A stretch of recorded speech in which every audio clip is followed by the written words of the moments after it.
So this is higher chemistry, and we are still on unit 3, and today's lesson is going to focus on rates of reaction, which just builds upon the knowledge that you had from National 5, and we will particularly look at a new way of calculating rate and things called kinetic energy diagrams, which relate to rates of reaction.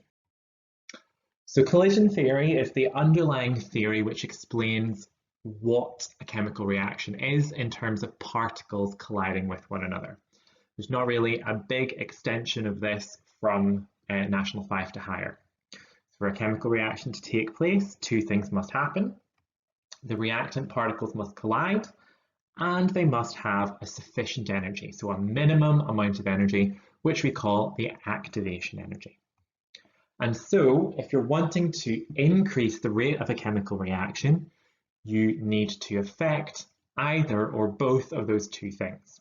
So you need to increase how frequently reactant particles collide with one another, and or increase the energy that the particles have, or reduce the amount of energy that the particles require. And we're going to look at 5 factors that can affect the rate of reaction. So particle size, concentration, pressure, temperature, and catalyst. Particle size. Now, particle size only affects chemicals which are solid. And as you should be able to remember from National 5, when you decrease the particle size, you are increasing the surface area of the solid. And reactions on solids occur at the surface. So as you have more surface area, the reactants can collide with your solid more frequently, which will increase the rate of reaction. So if you want to change particle size to increase the rate of reaction, what you do is you decrease particle size. Concentration. Now, concentration works for solutions. So any chemical which has AQ written after it in a chemical equation. For concentrations, when you increase the concentration, you're increasing the number of particles in the same volume. Now, what this does is it's not just having more particles, because having more particles does not necessarily mean a faster rate. It's the fact that there are more particles in the same volume, which makes the particles closer together. It's the fact that the particles are closer together that's more important than the particles having more particles. And it's because when particles are closer together, they collide more frequently. The chances of two particles colliding increases. And that's why increasing concentration increases the rate of reaction. Now, when we're not dealing with solutions, but instead dealing with gases, pressure is doing the same thing as concentration. When we increase the pressure of a gas, we are pushing the particles closer together, which means we have more particles in the same volume. And so again, it's not because there are more particles, it's the fact that there are more particles in the same volume. The particles are closer together. So for concentration and for pressure, it is the fact that the particles are closer together that means that they collide more frequently. In fact, they are closer together. And so for pressure, if you increase the pressure, you bring the particles closer together, they collide more frequently, which increases the rate of reaction. So for those past 3, changing particle size, changing concentration, and changing pressure, what you've been able to do is influence the frequency of collisions, but you've not affected the energy part of it. You've not given the particles more energy, nor have you reduced the energy requirement for the reaction to take place. Particle size, concentration, and pressure only affect frequency of collisions. Temperature, however, is different. When we increase the temperature of a system, that gives more energy to all of the particles in the system. And if particles have more energy, they will move faster. And when things move faster, they collide more frequently. You can think about if you had to run everywhere you went and everyone else had to run everywhere they went, you would collide with other people much more frequently than if you're walking everywhere. The fact that the particles have more energy as well means that when they collide, your probability of those particles having the needed activation energy is also increased. So temperature affects the frequency of collisions, but it also affects the number of particles that will have the needed activation energy. So temperature affects both collision frequency and energy of particles. And so increasing temperature increases the rate of reaction. And in fact, compared to all the other factors, temperature is the one that should have the greatest effect on increasing the rate of reaction because it affects the frequency of collisions and the energy of the particles. And finally, we have catalysts. A catalyst is a chemical that can be added to a chemical reaction to speed it up, but remains unchanged at the end of the reaction. That's your definition from Nat 5, and it doesn't change for higher. Catalysts speed up reactions by lowering the activation energy.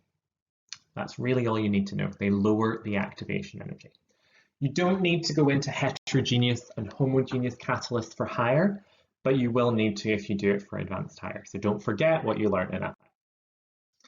Now, what catalysts do is that they give the reactant particles a different pathway in which to react with one another, one that requires less energy. So if we look at the left, we've got a diagram that's called a potential energy diagram.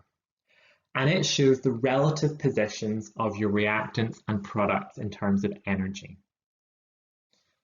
And then we've got a blue line which shows the change in energy as the reactants transform into products. The highest point on that graph is the activation energy. And that comes when the reactants have started interacting with one another and are forming this thing called an activated complex. You need to know the term activated complex, and it represents the highest point on that potential energy diagram. And the energy needed to get from the reactants to the activated complex is the activation energy, which can be shortened to EA. Now, what a catalyst does is it provides an alternative pathway using an alternative activated complex that needs less energy. So this purple line represents the reaction happening with a catalyst. And so we have got a smaller activation energy. That's how a catalyst works. It allows the reaction to go through an alternative pathway with a different activated complex that needs less energy to reach. Now, when it comes to measuring the rate of reaction, you learnt at National 5 the average rate. And the average rate was given by the change in quantity divided by the change in time. And as a reaction proceeds, the rate slows down. At higher, you might get asked about average rate, but it's more likely that you would get asked about relative rate. So we're going to explain what relative rate is on the next slide. So relative rate, it's based upon how long it takes for a reaction to reach a particular milestone. And for each reaction, that could be a different thing. So it could be, for a chalk and acid experiment, you could say, we're going to measure how long it takes for this reaction to stop fizzing.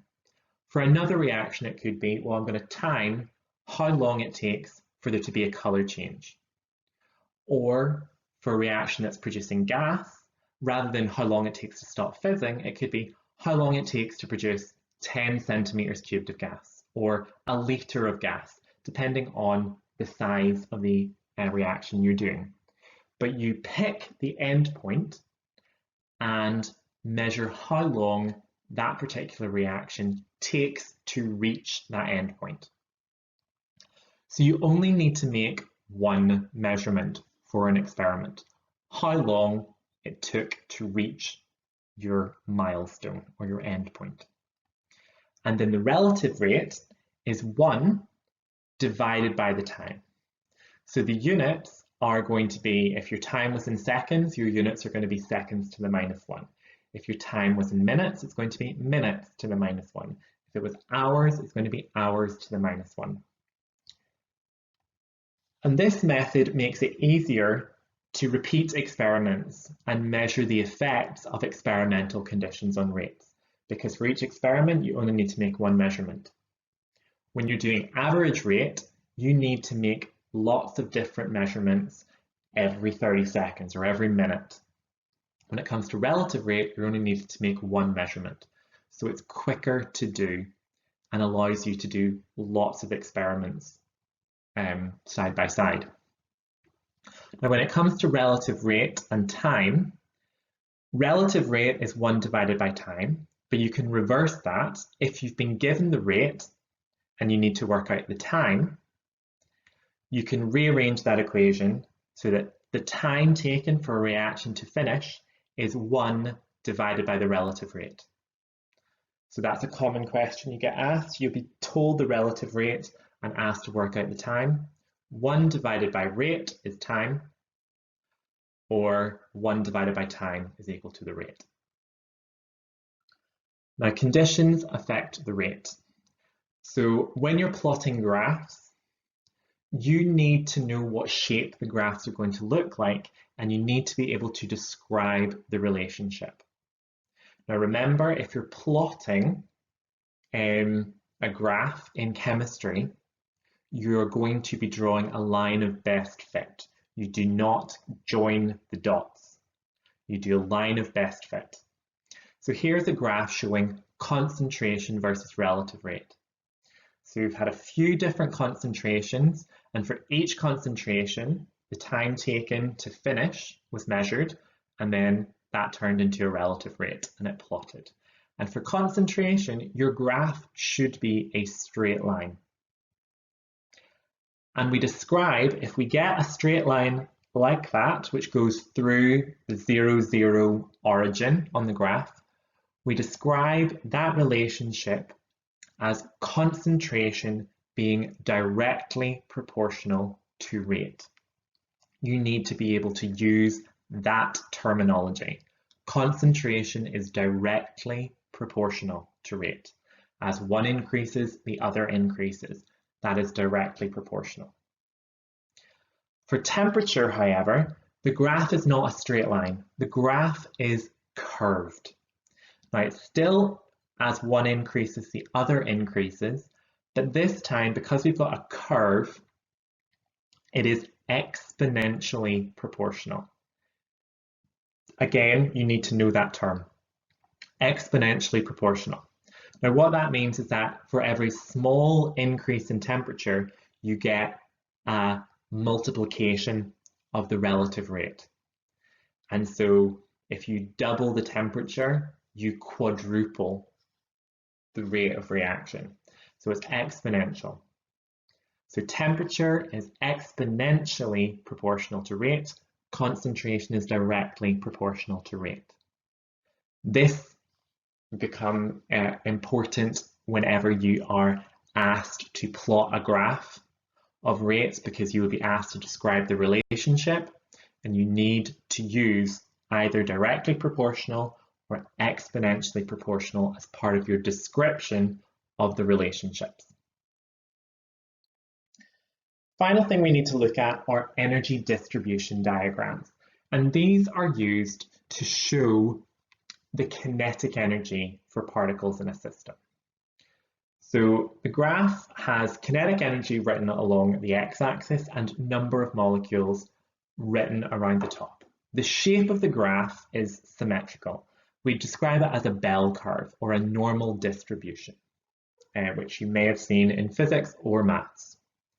There's always a vertical line representing the activation energy, and shaded in to the right of that line for activation energy represents the total number of particles that have energy greater than the activation energy.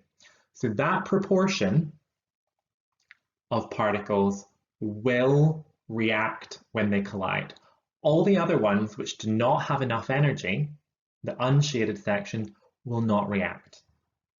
We need to understand what happens to the shape of this curve and the position of the activation energy if we change the temperature or if we add a catalyst. So diagrams like this are always asked. You'll always get asked at least 1 or 2 questions, maybe one in the multiple choice section and 1 or more in the main body of the paper. So it's important we listen to this. When we add a catalyst, all that happens is you keep the curve in the exact same position, but the activation energy moves a bit to the left. Okay, if you add a catalyst, you lower the activation energy, which means you move that line for the activation energy left. And what you can see is that the shaded region above the activation energy, or to the right of the activation energy on the graph, that shaded area is bigger. What that means is that more particles now have enough energy to react. And that's why it will speed up the rate of reaction. So if you add a catalyst, the line for activation energy moves left. They can turn it around and say what happens to the activation energy whenever you remove a catalyst. If you remove a catalyst, the activation energy line moves right. Okay, so if you add a catalyst, activation energy moves left, which means that more particles have energy greater than the activation energy. Next, we need to look at temperature. Now, when we increase temperature, we know we give particles more energy overall. In this case, the temperature has no effect on the activation energy, so that line stays where it is, but we need to change what the curve looks like. When we increase the temperature, the curve gets wider but flatter. Okay, so you can see that the whole curve has gotten wider, but it's also gotten flatter. And if you compare the size of the shaded area for the graph at higher temperature to the one at lower temperature, you can see that the shaded area is bigger. We have more particles with energy greater than the activation energy, which is why at higher temperature, more reactions will actually be successful and the rate will increase. So when temperature is increased, activation energy doesn't change, but more particles have enough energy. The graph gets flatter and wider, and it speeds up the rate of reaction. And finally, what happens when we cool down a reaction? Well, in this case, we do the opposite to the curve. When we increase the temperature, we made it flatter and wider. When we decrease the temperature, we make it taller and narrower. So you can see the shaded area for the graph at decreased temperature on the right-hand side.